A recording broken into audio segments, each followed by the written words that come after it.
سب پہ نظر اندر کی خبر۔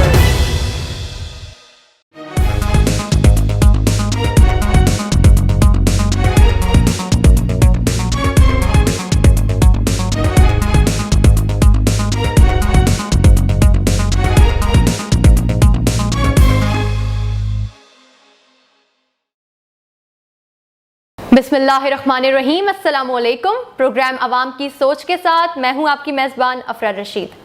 ناظرین، آج 15 اگست کے روز جہاں انڈیا یوم آزادی ہر سال کی طرح منا رہا ہے، وہیں کشمیریوں نے یوم سیاہ منانے کا فیصلہ کر لیا ہے۔ اس پر اور اس کے ساتھ کچھ کرنٹ ایشوز پر بات کریں گے آج ہم اپنے مہمان سے۔ ہمارے مہمان جو آج ہمارے ساتھ موجود ہیں وہ کسی تعارف کے محتاج تو نہیں، لیکن پھر بھی میں آپ کو بتاتی چلوں وہ ہیں سینیٹر جنرل عبدالقیوم صاحب۔ جی سر، تو بتائیے گا اس سارے معاملے پر آپ کا کیا کہنا ہے؟ دیکھیں، یہ بات ٹھیک ہے کہ کل جب پاکستان میں یوم آزادی منایا گیا 14 اگست کا، تو اس دن انہوں نے پوری سیلیبریشن کی ہے کشمیر کے اندر، اور آج جب 15 اگست کو انڈیا کا یوم آزادی ہے تو وہ یوم سیاہ منا رہے ہیں۔ اور یہ اس کی کیا وجہ ہے؟ وجہ صرف یہ ہے کہ جب ہندوستان اور پاکستان اپنی انڈیپینڈنس لی تھی تو ہندوستان نے کہا تھا کہ ہندوستان ایک سیکولر انڈیا ہوگا، اور اس میں مائنارٹیز کا اور مسلمانوں سمیت ہر طبقہ فکر کی عزت ہوگی اور ان کے حقوق ملیں گے۔ لیکن پھر آپ نے دیکھا کہ انڈیا نے ان ریاستوں کو ہڑپ کرنا شروع کیا، جوناگڑھ بھی، حیدرآباد بھی، ابھی کشمیر کے اوپر بھی انہوں نے یلغار کی، اور ابھی ایک کانسٹیٹیوشنل یا آئینی کو کر دیا ہے۔ تو ان کے اوپر ظلم و ستم ہو رہا ہے۔ وہ یونائٹڈ نیشن کے چارٹر کی انڈیا مخالفت کر رہے ہیں، وہاں ویمن کے ریپس ہو رہے ہیں، وہاں لوگ جو ہیں زندہ درگور کیے جاتے ہیں، وہاں پیلٹ گنز فائر ہوتی ہیں، وہاں ڈراکونین لاز ہیں، ان کی آنکھوں کے اندر ان کے بچے اٹھا کے لے کے جا رہے ہیں، 10,000 لوگ جو ہیں وہ قید میں ہیں، لیڈرشپ بند ہے۔ تو وہ یوم سیاہ نہیں منائیں گے تو وہ کیا منائیں گے؟ تو ہم ان کے ساتھ کھڑے ہیں، پوری مہذب دنیا کو کشمیریوں کے ساتھ کھڑا ہونا چاہیے، تاکہ یہ ایک میسج آئے کہ ہم جب یونائٹڈ نیشن کے اندر بیٹھ کے ہیومن رائٹس کی بات کرتے ہیں، ہم ہائی مارل ویلیوز کی بات کرتے ہیں، ہم اخلاقیات اور موریلٹی کی بات کرتے ہیں، تو پھر دنیا کا ضمیر جو ہے وہ خوابیدہ کیوں ہو جاتا ہے جب یہ کشمیریوں کی بات آتی ہے؟ تو میرے خیال میں یہ یوم سیاہ منانا یہ ان کا حق ہے اور یہ بالکل بجا ہے۔ اس سے دنیا کو ایک میسج ملنا چاہیے اور وہ فوری طور پہ یونائٹڈ نیشن حرکت میں آئے اور انڈیا کو روکے، اور یہ جو یونینائزیشن آف کشمیر کی ہے اس کو رول بیک کرے اور ان قیدیوں کو رہا کرے، اور جو بیمار ہیں ان کو ہاسپٹلز جانے دے، اور جن کے مقدمات ہیں ان کو کونسل کا رائٹ دیا جائے، ان کو فری لیگل ایڈ دی جائے، اور یہ جو شوٹ ٹو کل اور inter the house without permission اور لوگوں کو اریسٹ وداؤٹ وارنٹ، یہ تو جنگل کے قانون ہیں، اور 21ویں صدی میں اس کی کوئی گنجائش نہیں ہونی چاہیے۔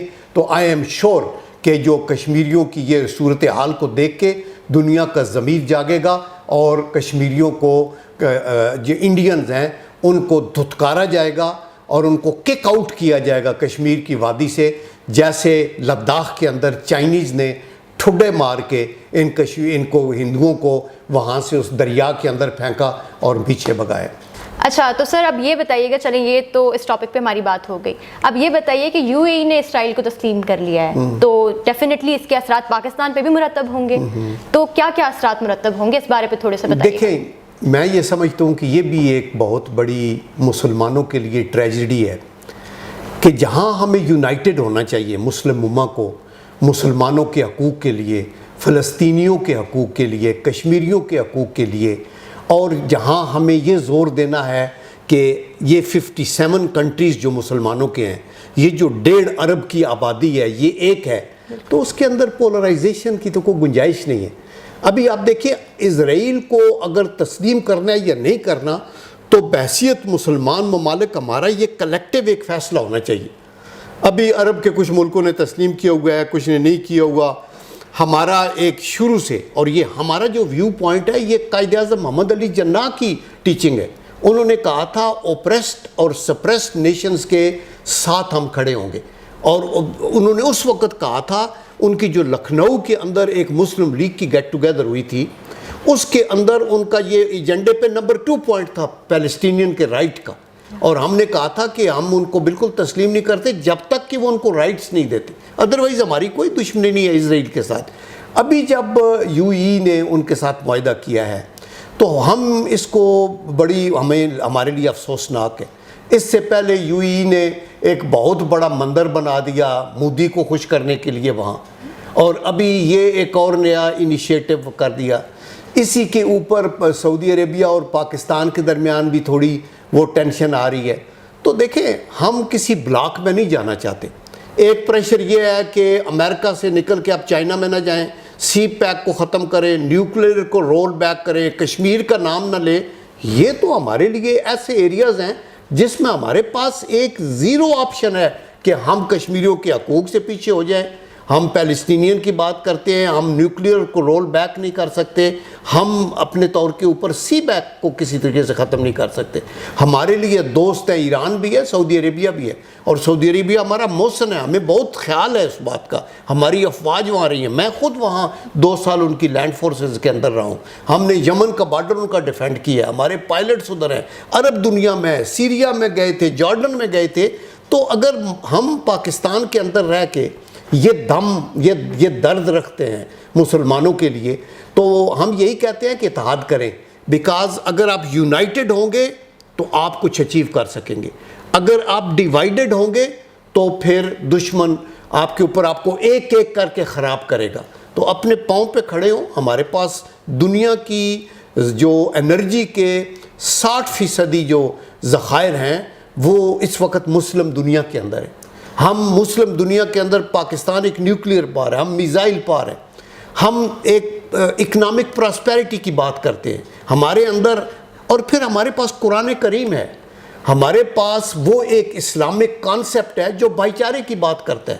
ہم جنگ اور قتال سے دور بھاگتے ہیں انلیس کہ آپ کو ڈیفینڈ کرنا ہو۔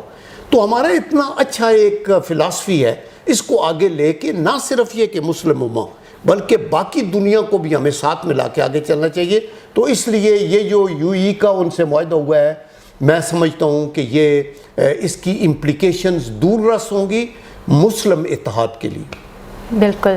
اچھا، چلیں اب اس سے ہٹ کے ذرا بات کرتے ہیں۔ چند روز پہلے پیش آئے ایک واقعے کی جو نیب آفس کے باہر پیش آیا، مریم نواز، ڈومیسٹک پالیٹکس، بالکل جی، بالکل جی، یہ جو مریم نواز صاحبہ کے ساتھ پیش آیا، ان کا یہ کہنا تھا، انہوں نے یہ کلیم کیا ہے کہ جی مجھ پہ تو قاتلانہ حملہ کیا گیا ہے یا کرنے کی کوشش کی گئی ہے۔ تو آپ کو کیا لگتا ہے کہ یہ واقعی کوئی قاتلانہ حملہ تھا یا پھر کوئی پری پلانڈ پراپر کوئی تھا؟ یہ دیکھیں، جب آپ ایک اس نوعیت کی خاتون جو مریم نواز ہیں، ان کی گاڑی کے اوپر سامنے سے پتھر ماریں گے، وہ بلٹ پروف کار ہے، اور ایون دین اس کا شیشہ ٹوٹ جاتا ہے اور کار کو بھی بہت ڈیمیج ہوتا ہے، تو دیٹ مینس کہ ایک اٹیمپٹ تو ہوئی ان کی لائف کے اوپر، اگر وہ شیشہ کر کے فریگمنٹیشن اس کی ہو جاتی۔ کئی دفعہ یہ ہوتا ہے نا، ایسے شیشے ہوتے ہیں کہ لگے زور سے چیز تو وہ ایسا ہوتا ہے اور اس سے ڈیتھس ہو سکتی ہیں، تو اس لیے ان کا۔ لیکن میں یہ سمجھتا ہوں کہ یہ جو کچھ ہوا نیب کے آفس کے سامنے، یہ تو قابل مذمت اس لیے ہے کہ اگر مریم پیش ہونے کے لیے آ رہی تھی اور ورکر ان کے ساتھ اظہار یکجہتی کر رہے تھے اور ابھی 1 کلومیٹر دور تھے، تو نیب کے دفتر کی طرف سے پولیس والوں نے ان کے اوپر پتھروں اور گیس کیوں پھینکی؟ یہ تو بات ہے۔ لیکن اس سے بھی زیادہ سیریس بات یہ ہے کہ ان کی پیشگی کیوں ہوئی؟ اس کی بنیاد یہ ہے کہ ملک کے اندر وچ ہنٹنگ ہے، سلیکٹیو جسٹس ہے۔ جب پاکستان کے اتنے زیادہ اور مسائل ہیں، اندرونی دیکھیں معیشت کا مسئلہ ہے، آپ کا یہ پینڈیمک کا مسئلہ ہے، آپ کے سیلاب آ رہے ہیں بلوچستان میں، سڑکیں اور برج چلے گئے ہیں، آپ کی ریجنل ایشوز کے اندر آپ کا اندر سی پیک کا مسئلہ ہے جس کو آپ نے چلانا ہے اتحاد ریجن میں، افغان پیس کے اوپر بات ہے، مودی ادھر دندناتا پھر رہا ہے، کشمیریوں پہ ظلم ہو رہا ہے۔ تو اس حکومت کی یہ کیا پریارٹی ہے کہ بجائے اس کے کہ ان لوگوں کے اوپر مقدمات چلائیں جو حکومت میں ہیں یا رہے ہیں اور ان کے اوپر ثبوت ہے کہ انہوں نے پیسے لے کے جیب میں ڈالا اور حرام کھایا، ان کو بالکل نہ چھوڑے۔ لیکن ایک خاتون جو کہ نہ گورنمنٹ میں رہی ہے نہ کچھ، تو آپ نے اس کو پریارٹی پہ بلا کے تو یہ ایک سرکس اور یہ ایک تماشا لگایا ہے. اس کی ساری ذمہ داری حکومت کے اوپر ہے. نیب کی جو سلیکشن ہے وہ نیب نیازی گٹھ جوڑ کی بات کرتی ہے ہماری جماعت, اور یہ اگر نہ کرتے اس وقت تو آپ یہ ایک قسم کا سارا دن, جب کہ ہمیں کشمیر پہ کنسنٹریٹ کرنا چاہیے تھا اور ہمیں پینڈیمک کی اور یہ کرونا وائرس کو ٹھیک کرنا چاہیے, تو ہمارا دھیان جو ہے سارا ادھر ہوا تھا. تو اس لیے میرے خیال میں کہ یہ پریارٹیز ہی غلط ہیں, اور اس کی ضرور انکوائری ہونی چاہیے کہ ان کی کار کے اوپر یہ جو سٹون ہوئے ہیں, یہ جو فائرنگ ہوئی ہے, یہ پہلے کس طرف سے ہوئی ہے, اور نیب کو کیوں ضروری پڑا. اور جب یہ اناؤنس کر رہی تھی ہماری جماعت کہ دور دور سے لوگ آئیں گے, وہ ان کے ساتھ اظہار یکجہتی کریں گے, تو بزدار کی حکومت نے کیا ایڈمنسٹریٹو سٹیپس اٹھائے ہیں کہ وہ جو گاڑیاں آ رہی ہیں ان کو چیک کیا جائے کہ ان کے اندر اسلحہ تو نہیں ہے, پتھر تو نہیں ہے, ان کے اندر کوئی وہ ڈنڈے تو نہیں رکھے ہوئے. کچھ بھی نہیں کیا, وہ لوگ ادھر پہنچ گئے اور لانڈ. اس لیے کہ نہ پاکستان میں کوئی حکومت ہے, اور پنجاب کے اندر تو حکومت کے نام کی کوئی چیز ہے ہی نہیں. تو یہ ایک افسوسناک ہے, یہ گورننس کا فیلئر ہے, اور یہ ہمارے جوڈیشل نظام کے اندر جو ایک لاب سائیڈڈ وکٹمائزیشن اور احتساب کا نظام شروع ہوا ہے یک طرفہ, یہ اس کی وجہ سے مریم کو بلایا گیا, اس کی وجہ سے یہ ایپیسوڈ ہوا, اس کی وجہ سے ملک کے اندر ایک فساد کی صورتحال پیدا ہوئی ہے.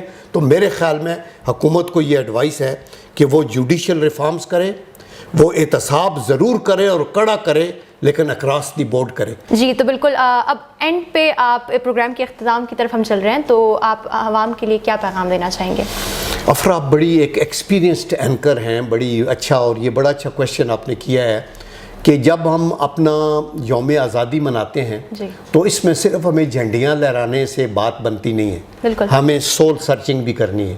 ہم نے یہ بھی دیکھنا ہے کہ یہ ملک ہم نے اللہ کے نام پہ حاصل کیا, تو یہ صرف ایک پیس آف لینڈ حاصل نہیں کی, بلکہ اس لیے کیا کہ یہاں ہم پراسپر کرے پاکستان, اور سوشو اکنامک ویلفیئر ہو, اور ہم اپنے بیلیفز اور ویلیوز کے مطابق اللہ کے آگے سر بسجود ہو سکے, عبادت کریں, اور سب ہر طبقہ فکر کے لوگ یہاں ہوں. تو اس لیے ہمیں دیکھنا یہ ہے کہ کیا ہم اس مقصد میں کامیاب ہو رہے ہیں, نہیں ہوئے.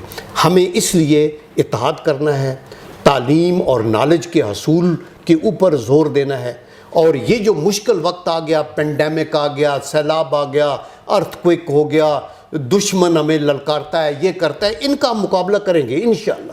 لیکن ایک شرط ہے, اس کے اوپر ایک قرآنک ورس ہے کہ وَلَا تَهِنُوا وَلَا تَحْزَنُوا وَأَنْتُمُ الْأَعْلَوْنَ إِن كُنتُم مُؤْمِنِينَ, کہ نہ گھبراؤ نہ دل چھوڑو, فتح آپ کی ہوگی. شرط یہ ہے کہ آپ کا ایمان مضبوط ہو. اگر ہمارا ایمان مضبوط ہے, قول اور فعل میں تضاد نہیں ہے, کہ میں باتیں تو بہت اچھی کر رہا ہوں, لیکن جب جنرل عبدالقیوم کو آپ ایسے دیکھیں اپنے گھر میں رہتے یا اپنی کاروبار کرتے یا اپنے سرکاری ڈیوٹی کرتے, ادھر وہ ڈنڈی مارے, حرام کھا جائے, بات وہ, تو پھر یہ منافقت ہے, یہ پھر اسلامیت نہیں ہے. اور وہ آپ کے اندر دل کے اندر جو کچھ بات ہے زبان سے کریں, تو آپ کا دل اور نگاہ جو ہے وہ بھی اس کے اندر مسلمانیت ہونی چاہیے. تو علامہ اقبال کے شعر پہ ہم ختم کرتے ہیں کہ خرد نے کہہ بھی دیا لا الہ تو کیا حاصل, دل و نگاہ مسلمان نہیں تو کچھ بھی نہیں. جی بہت بہت شکریہ A1 ٹی وی کے لیے اسپیشلی, اور پھر ہمارے پروگرام کے لیے وقت نکالنے کا. A1 ٹی وی ایک بہت اچھی ایڈیشن ہے ہمارے میڈیا میں, اور آپ کے میں کچھ پروگرام دیکھتا رہتا ہوں. اسپیشلی اگلے دن میں دیکھ رہا تھا جو آپ نے یوٹیلیٹی سٹورز کے اندر جس طرح کی کرپشن ہو رہی ہے اس کو ہائی لائٹ کیا ہے, اور بھی اس طرح کے جو اصلاح کے کام ہیں, پروگرامز ہیں, وہی کرنے چاہیے جس کے اندر سوسائٹی کے اندر بہتری آئے. تو اس کے اوپر آپ کا جو چینل ہے وہ مبارک کا مستحق ہے. Thank you so much. Program عوام کی سوچ سے دیجیے فی الوقت کے لیے ہمیں اجازت, پھر حاضر ہوں گے ایک نئے مہمان کے ساتھ. تب تک کے لیے اللہ حافظ.